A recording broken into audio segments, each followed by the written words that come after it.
Welcome to an edition of the Powercat Podcast. I've been on vacation. Lights still burned out. Gills and Brian will join me in a second, but I forgot something in the podcast that's very important. I get back from vacation and I just dive back in and I don't mention Helping Hands Remodeling because Gabriel, while I was gone doing other things, finished our deck and it is absolutely beautiful.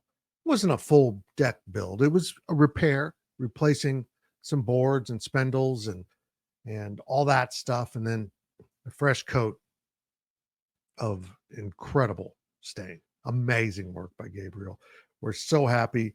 If you want to get your deck remodeled, if you want to get your bathroom remodeled, your home remodeled, this is your guy.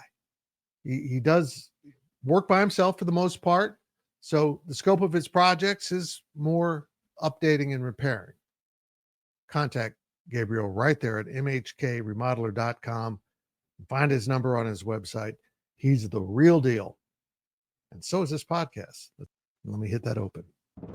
Welcome to the Powercat Podcast, the original K-State sports show. Here's your host, Tim Fitzgerald. This is the Powercat Podcast. I'm Fitz. That's Ryan Gilbert. That's Brian Hanley. We don't have our lower names up. Let me see here. Style. They've moved this Big B and it screws with me now. There we go. There we go. Just in case you want to know Ryan Gilbert. Ryan, you want to put your digits up there just in case it's our female viewers? I mean, my phone's going to be dry no matter what. Okay. But if I put that up there. I am back from vacation and ready to talk some K-State sports. I appreciate Gills and Cole sitting in for me last week on this little endeavor we do every week. And this week we've had Big B join us because I don't want to just talk to Gilbert. But I'll do that maybe in a basketball podcast because this one's football only. And we're ready to talk Cats because, well, camp opens today as we record this. And we have a media opportunity Thursday morning. So that's kind of cool. We get to go watch a little practice. I don't think we'll see much. Gills, let's just get rolling here. Big B, how you doing, man? I am doing great. I just got back from vacation myself. So I am doing wonderful. I was in Wisconsin, which was lovely. Lovely. That's the only word to describe Wisconsin. It's lovely with cheese and alcohol. Do you know Wisconsin's the drunkest state in the union? Did you know that Wisconsin has almost every one of the drunkest counties in the union? I'm proud of Wisconsin. There's so much more than cheese. They got nice lakes. And then we went to downtown Chicago, which was nothing like where you were. Go ahead and tell us where you were. I was in Turks and Caicos. Both of them. So it was nice. I did nothing but sit on the beach all day, drink pina coladas, and have a lot of fun. And no agenda. It was fun. Yeah, you had an agenda to be the best looking, you know what, in the islands because you were bringing out all the great shirts, which I appreciate so much. Let's get going now. Questions from Wabash Station. If you're not familiar with this gig we do every week, everyone gets to watch or listen. Only the subscribers that Go Powercat get to ask the questions. And if you're not subscribing to Go Powercat, you might want to go over there and check out that green join button, see what the special of the day is. I don't even know what it is. I've been on vacation. Here we go. Question number one. Cat in Calo. I heard K-State had the toughest Big 12 schedule of the top contenders and to not expect us to make the championship. Do you agree with the schedule, not talent? That is the challenge. By the way, Phil Steele put something out. Guys, questions have to be 200 characters or less. If you ramble on in your thread, we can't include all of it, so I just shortened this. But Phil Steele had said something like this, so that's where the question's coming from. Let's be blunt here. Is the hardest schedule in this rendition of the Big 12 that big a deal? And I don't mean that as a slap against the Big 12. It's just there's a great deal of parity. I don't think the highs and the lows have that huge gap in them that maybe they did in the past. Big B, thoughts on the schedule? I mean, first off, just from doing Big 12 Insiders, there's some other schedules that are tougher than K-State's. It doesn't mean that K-State's isn't difficult. It just means I don't think that it's the most difficult out there. Having said all of that, who the hell really knows? Because we thought we knew last year what a difficult schedule would be and who was going to be good, and we had no idea. I think that's going to settle down a little bit this year. I don't think it's going to be, hey, we're the last place team is going to end up winning the conference. I don't think that's going to be the case. But having said all of that, I don't think we really know. But just from the outside looking in, there's maybe 4 other schedules out there that are a little bit more difficult than K-State. And notice I said a little bit more difficult because it's not a wide range here. But a couple of teams, I mean, they play all the teams that we think that are going to be good. There's a few teams that play every single one of them. So, and K-State doesn't do that. So that's why I separated there. But again, K-State, it's the Big 12. It's going to be difficult. Gills. Yeah.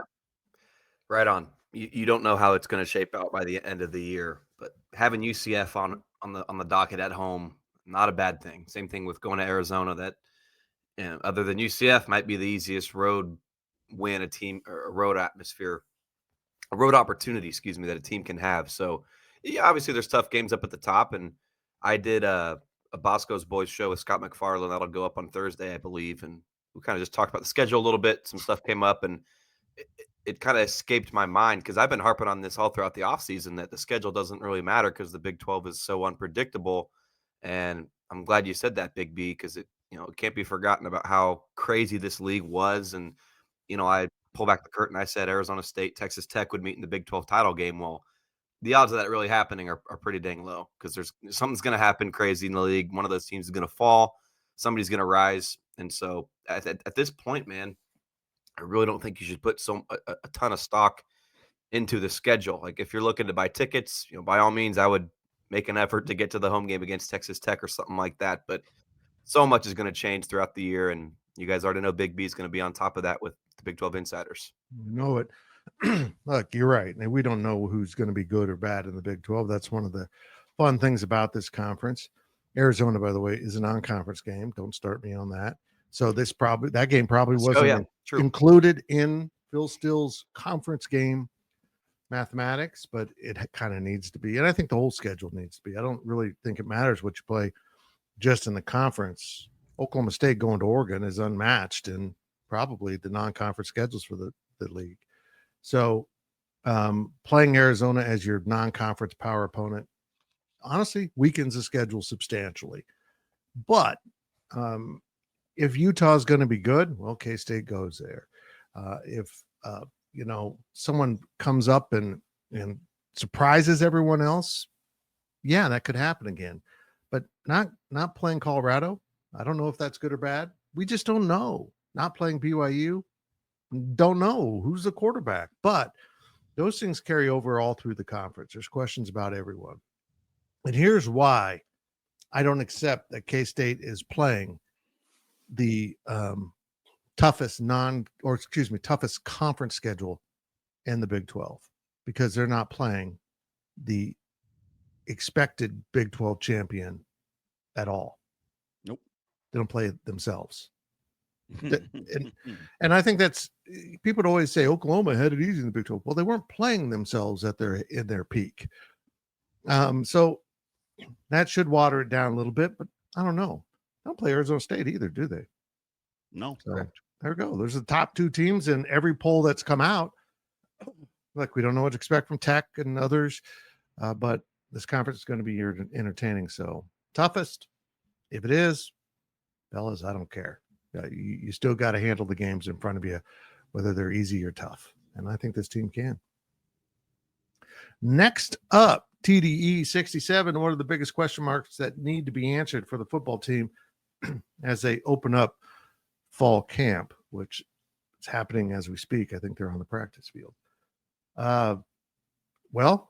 This would be different than what it was before I went on vacation, because now we need to know what's happened to George Fitzpatrick. And that plays into the storyline of rebuilding this offensive line. We think it's heat related. We don't know that for sure. And that doesn't necessarily mean it's not a big deal. You can suffer some serious harm with overheating. with a heat stroke. I had one when I was a young man. They're scary, and they kind of mess you up for life, to be honest. I didn't have any physical damage, but I've never been able to do much in the heat. Big B, not ideal for an offensive lineman in the state of Kansas. No. So we'll see how this plays out, but everything I'm hearing is going to be okay, but there are some lingering questions.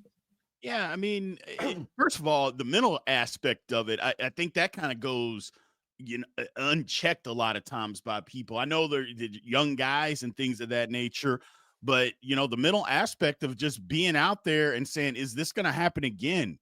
How long before what can I do out here before something goes? What are the danger signs? I know people are telling me the danger signs, but what if I try to push through it? Or what if I don't want to push through it? So the mental aspect of it, more than anything, in my opinion, is bigger than the physical, because he is a young, in shape college athlete.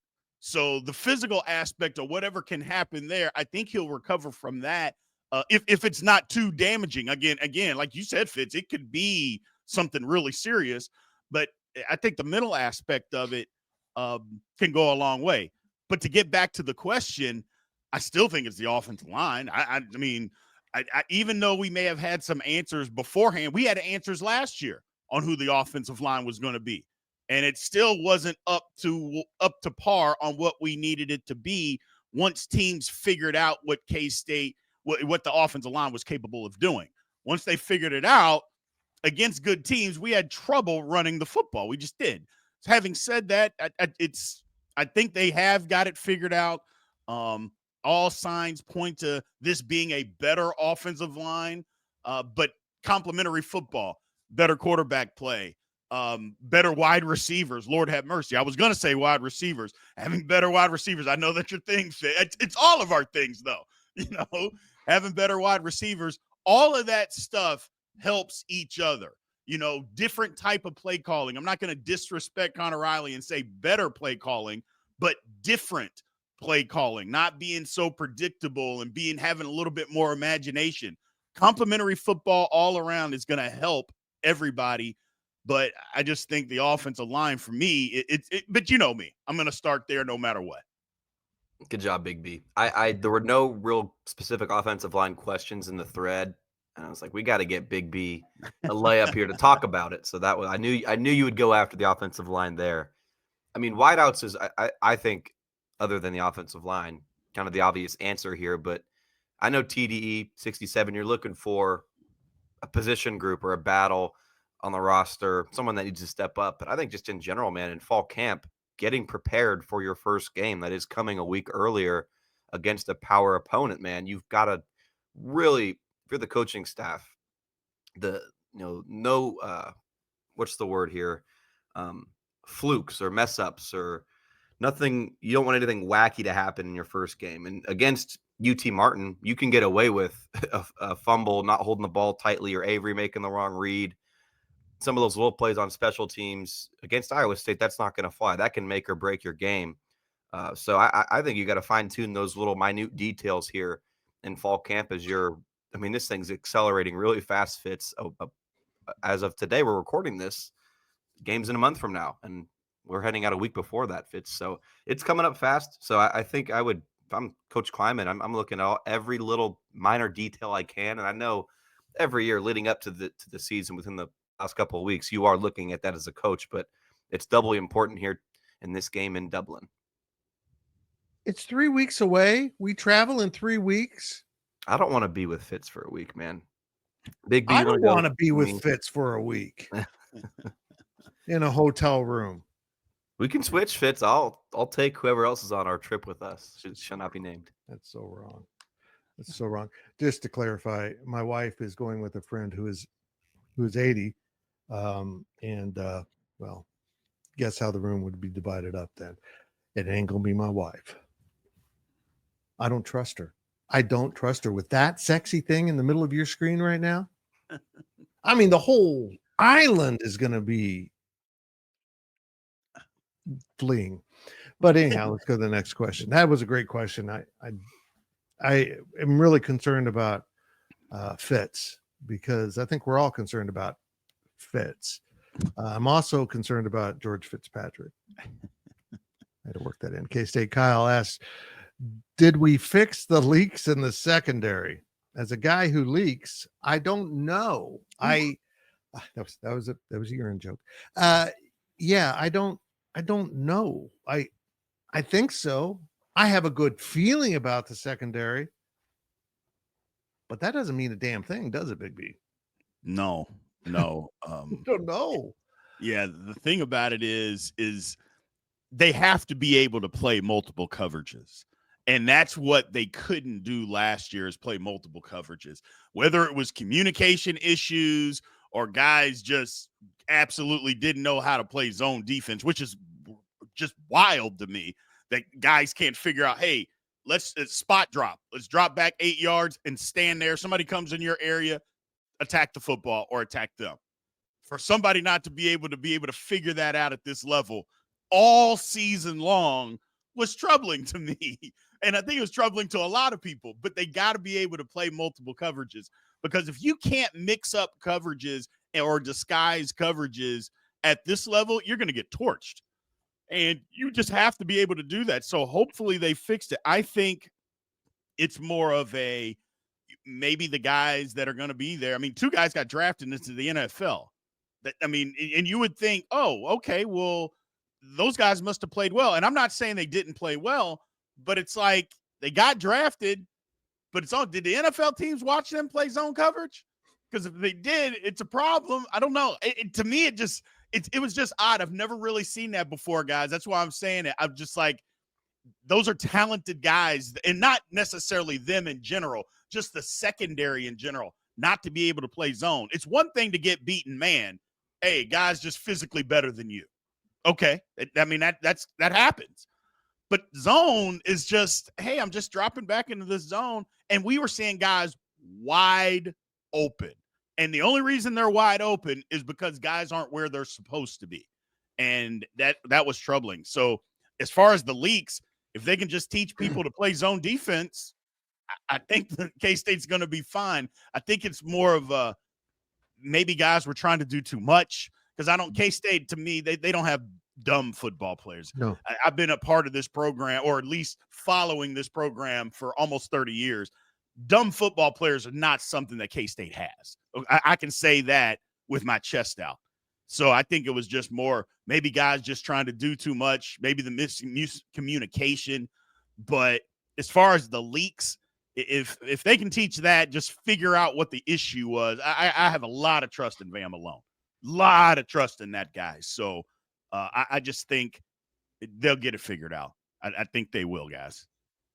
You mentioned the 2 NFL guys, Parrish and Siegel. I'm not sure if it's fair to lump Parrish into that mix. I mean, how many? Absolutely not. Absolutely. So I'm not mad at you for saying that, Big B, but I think the 2 biggest culprits would have been Jordan Riley and Marquise Siegel. And Siegel's obviously in the NFL for maybe that speed, that talent, maybe not as much for the cerebral judgments and instincts that I think a guy like Gunnar Maldonado is going to bring, just with his experience. I mean, I did a couple pieces on Go Powercat of like the most experienced players and guys who have super seniors, right? Like Maldonado has been playing college football since 2020. I mean, that's so long ago. So I think you're going to get that cleaned up.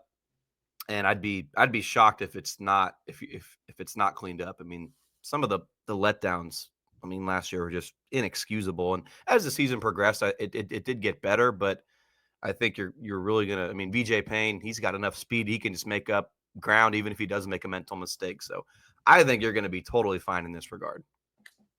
I agree with you on the Gunnar Maldonado piece, because if he's healthy, I think this secondary, the back end, is going to be better directed, have a better idea of what they're supposed to do. Even though he's new to this system, he's intelligent and has played a lot of football coming out of Arizona. I'm fascinated by this trouble with zone, because Big B, you can correct me if I'm wrong. I know you were an outstanding cornerback in your day. Playing man is physical and technique. It's you against him, basically. I mean, there's more to it than that, but yeah. Zone is here's my job, here's my area, here's what I'm supposed to be watching. And when it got to the mental side of that, they collapsed. Yeah. I mean, some of those coverages at Tulane, there was just dudes not in the right spot. There were dudes running man in zone coverage. How are you messing up the call that bad? You don't even know what coverage you're in. That's inexcusable to me, personally. Yeah. That's the kind of stuff that needs to be cleaned up. And I think those problems are pre-snap, not necessarily post-snap. So hopefully the lines of communication will be more reliable and better than they were, because one good safety could make sure everyone knows what the F is going on pre-snap. Right. And I think Maldonado brings that. So knock on wood that Gunner is healthy and ready to go. But they also have some young guys that I'm just really intrigued by that seem to get it more. Yep. But let's be honest here. They've brought in a lot of guys through the portal and other places. Both the guys you mentioned there, Gills, were portal guys. And I know Gunnar Maldonado's a portal guy, but now we're going to settle into a phase of a lot of guys that have come up through the system. So hopefully they're a little more inclined to be totally adapted to what they're doing, because it's all they've done in college. Again, I'm not worried about Maldonado. He's an intelligent football player and will probably be really more sound than some guys that have been in the system. But I think that's going to help generally over the course of the season and into the future. I like the guys they brought in, but there are some points of peril to bring in a bunch of transfer guys every year at the safety position. But Maldonado, Fitch, real quick, came from two power, he was Northwestern for a year and then Arizona, right? Like power conference schools. Jordan Riley was Ball State, and then Siegel was North Dakota State. So that's just completely two different things you're looking at as well. That kind of backs up Maldonado's case even more. Yep, I agree. Onward.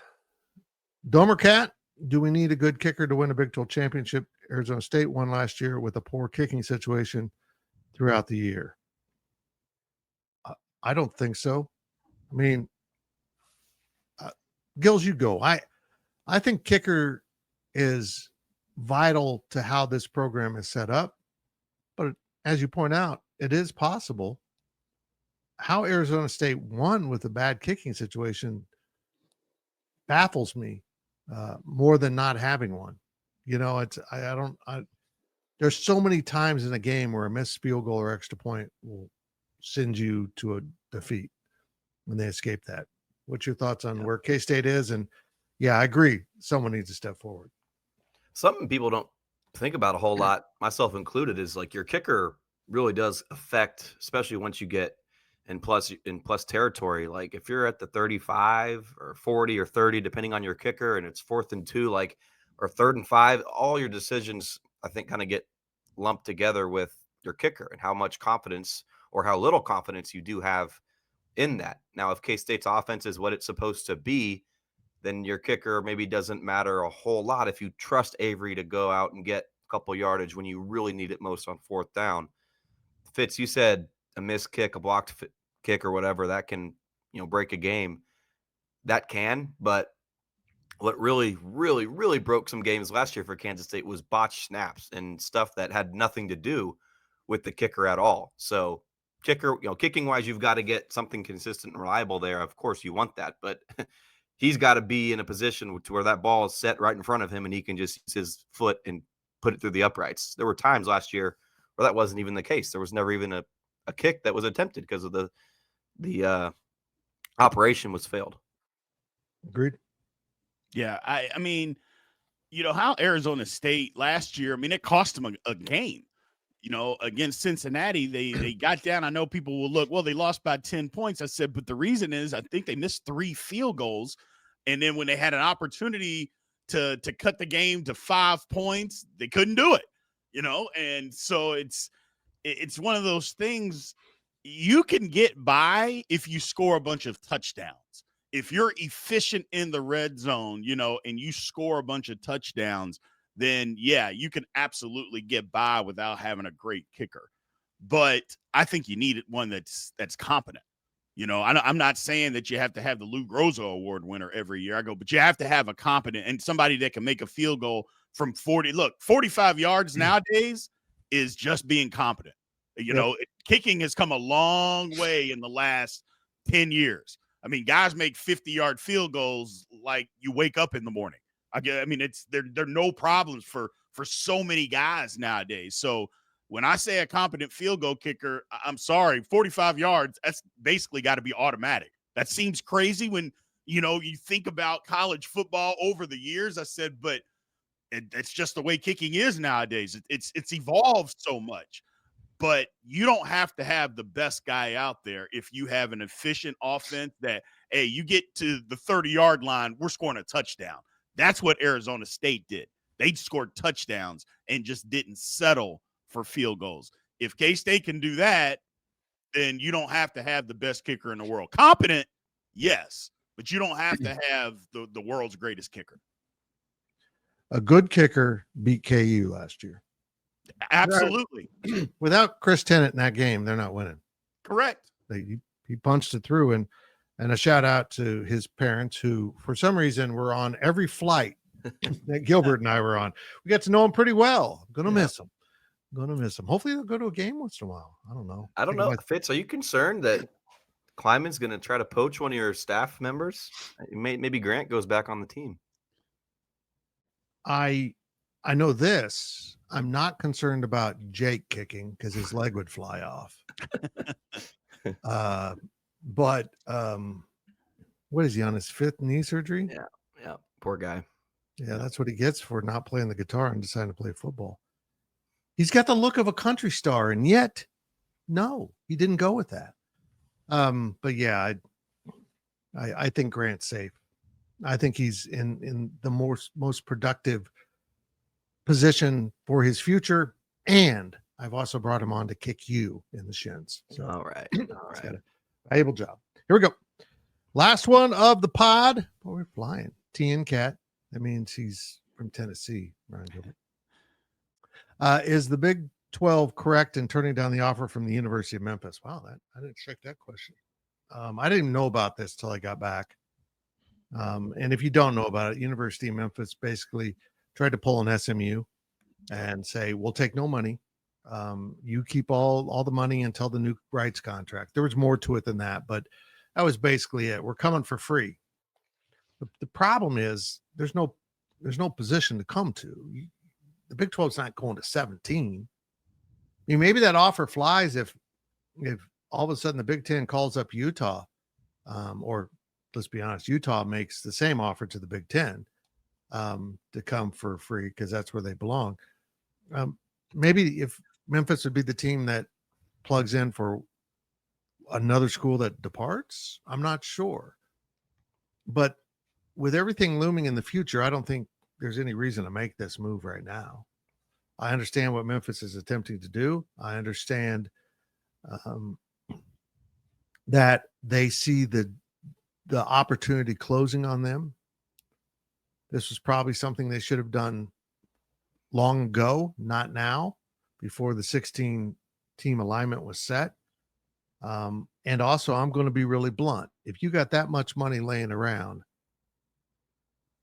why are some of your facilities what they are? And I know that the Liberty Bowl doesn't belong to you. It belongs to the city.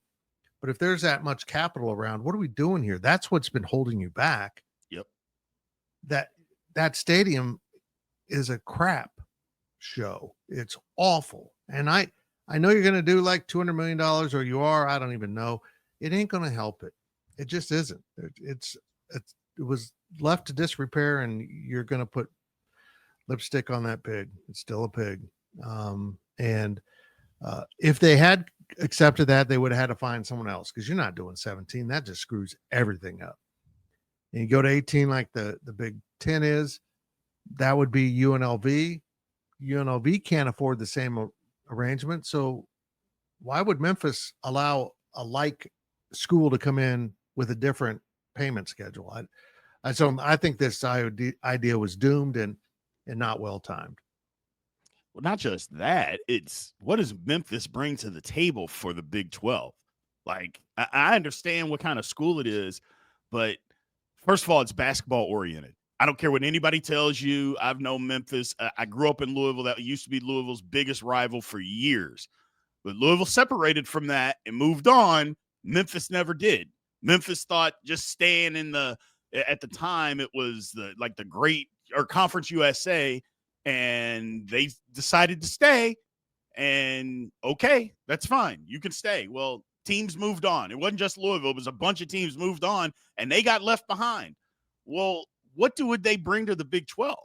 Like, their basketball is okay, but they can't get over the hump. And as much as I like Penny Hardaway, he's an awful basketball coach. I mean, he's a good recruiter, but he's just awful at recruiting or at coaching.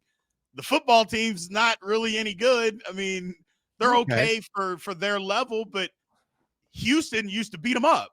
So, and we saw what Houston did coming into this conference, and Houston's only going to get better because they made an outstanding hire. So what do you bring to the table? That just didn't make sense to me. It wasn't like a Stanford or a Cal going to the ACC, which is still crazy to me, and them not accepting it. Or even SMU. SMU said, you know what? We need any money. And then they raised $100 million in 24 hours. Memphis is not going to do that. So, and it's not in a place to where you're going to get this big TV market. Not that SMU garners a ton of eyeballs in Dallas, Texas, because it doesn't, but it's still Dallas, Texas. Memphis is Memphis, Tennessee. It never made sense to me at all. It's like, okay, what sport can we grab onto? There isn't one. So then what are we talking about? It just didn't make sense. I think Jerome Tang and Penny Hardaway would enjoy this, though, so that they can scout their future players that they're inevitably going to grab out of the portal. But no, all this does in my eyes is further solidify the confidence that the Big 12 has in its future. And whenever the ACC does crumble, if you don't think that's going to happen, sure, grab whoever you can. But at this point, you're sitting back and waiting and getting some better schools in the future.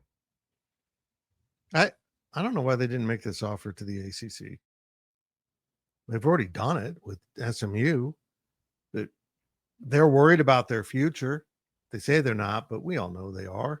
Of course. They're coming apart. There's too many schools that are like Utah, but for the ACC.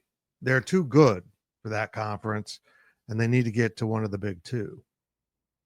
And I think Memphis will end up in the ACC. I still believe the ACC will come apart to some degree, but not die.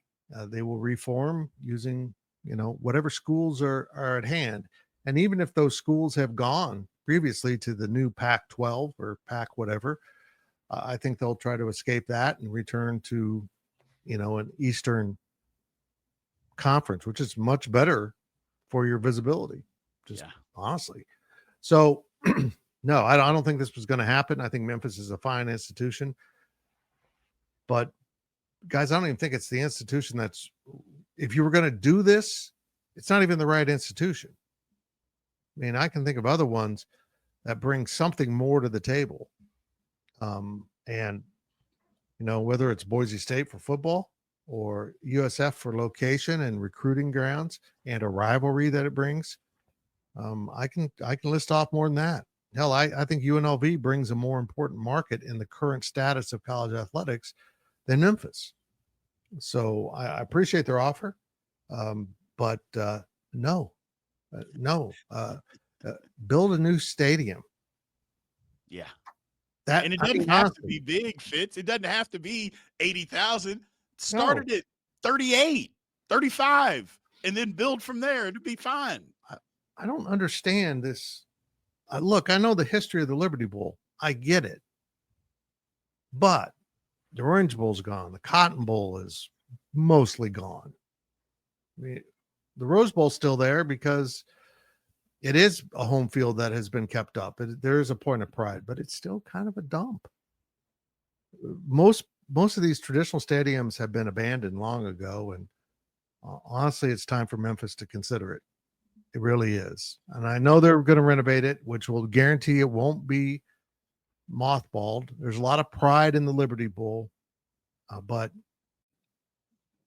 it's a dump. It's a dump, and associating that with your athletic department is not a way to get into a major conference. The thing about it is, like, nobody remembers the Liberty Bowl because Memphis played there. They No. remember it because of the bowl game. I mean, so I get it. The pride is there, but the pride isn't, oh, man, Memphis played. Boy, that game against what's the matter you? Boy, that was a great game. No, nobody cares about that. It was just the Liberty Bowl itself. So I get it, but you're right. It is an absolute dump. Absolute dump. I feel bad. But you know what? You want to do yourself some pride. Nobody would care if Memphis had a 35,000, because that's all the number of people, if even that, go to their football games anyway. It's not like they get 70,000 people that go to their games like the place holds. Just build a 35 that you can expand it to 50 at some point in time, and it would be fine. It would be fine. Agree. And look, the reality of college football has changed a lot. Yeah. I mean, Kansas's new stadium, be around 40. That's a plenty nowadays. Mm-hmm. If you have 40K seats, that includes a lot of donor viewing areas, lots of suites and chair backs and those things, you're fine. Yep. Don't build the cheap seats. Have some for families, but don't put the nosebleeds in there and that nobody really wants unless you're really exceptional. I think that's one of the wisest things Bill Snyder ever said about Kansas State's stadium, because there was a push to get it to 60K, 65K by finishing out the bowl. And it was discussed. But Bill Snyder always said, never build empty seats. Mm-hmm. And that wisdom got more true as this evolved into more of a television sport than an in-person viewing sport. Correct. Still a better sport to watch in person, if you ask me. But the convenience of staying at home on a big screen now outweighs that, because the tickets, with the technology advancing, the ticket prices advanced greatly and drove away people. But I get it. They're just monetizing at the highest levels they can with the number of seats that can realistically be sold, which means you're selling to corporations that can write it off as, something else. So I think I like quaint stadiums. My favorite stadium in the conference is TCU. They did a great job. Baylor Stadium's nice. K-State doesn't have a big stadium, and I think they've done an incredible job of piecemealing a stadium together, which normally I think we all agree does not work. Mm-hmm. But they've done a pretty good job with it. Yeah. I don't know. Memphis, build yourself a badass 40K seat stadium somewhere where you don't want to go to the parking lot at night. And I think you will advance your chances of a major conference much more quickly. But they're investing in the Liberty Bowl, which is going to something block them from scoring a big invite. Anything else, fellas? Get into stadiums. At my bachelor party. Oh boy, Dan, he one of my friends he worked with the Shamrock Construction, like he's in construction, and we were talking like, what's the next thing for Bill Snyder Family Stadium? And I mean, the only thing you could do is the east side, right? But even then, there's nothing wrong with it per se. So I don't know what you're going to do in terms of the next renovation there. What do you think? I think there's been discussion of turning the corner on the east side, but I don't think anything's going to happen because, not to get into the finances of college sports right now, because God knows we're all exhausted by that. And I just don't see the money being well spent right now on a facility when the biggest needs of this program will be player retention and recruitment. Yeah. And go ahead, Big B. No, I was just going to say, I mean, they did the big renovation. I mean, they did it in several different phases. I mean, it doesn't look anything like it looked 10 years ago, much less 20 years ago. I mean, if you just walked up and you came to Bill Snyder Family Stadium 20 years ago, and then you didn't come back until today, you wouldn't even know it was the same place. Like, literally, you wouldn't know it was the same place. So I think they've done a tremendous job. I don't think it's kind of what you said, Fitz, just with the finances alone. You don't need to do anything. You do things when you need to do it. Kansas State needed to do the renovations. If they were going to keep up with everybody else in college football, they're never going to build a 100,000-seat stadium there because there's no need for that.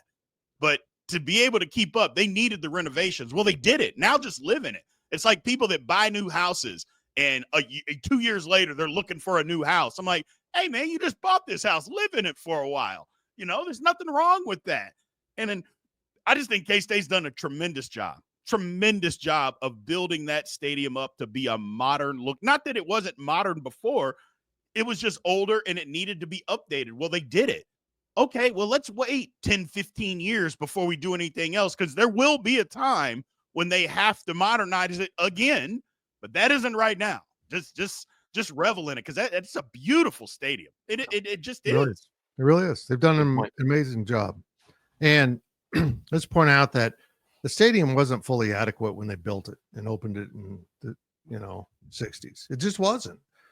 But it was built in a way that you can expand it. They just weren't good enough to mess with that until Bill Snyder showed up. Right. They had a temporary press box that lasted more than 20 years. I don't even know when we took it down, but it rained in there covering games. If it was raining outside, it rained inside. Oh, good. Daphne found something to bark at. So, we got an emergency. We got an emergency from the dogs. So we can end this here or I can leave. We're done. Here.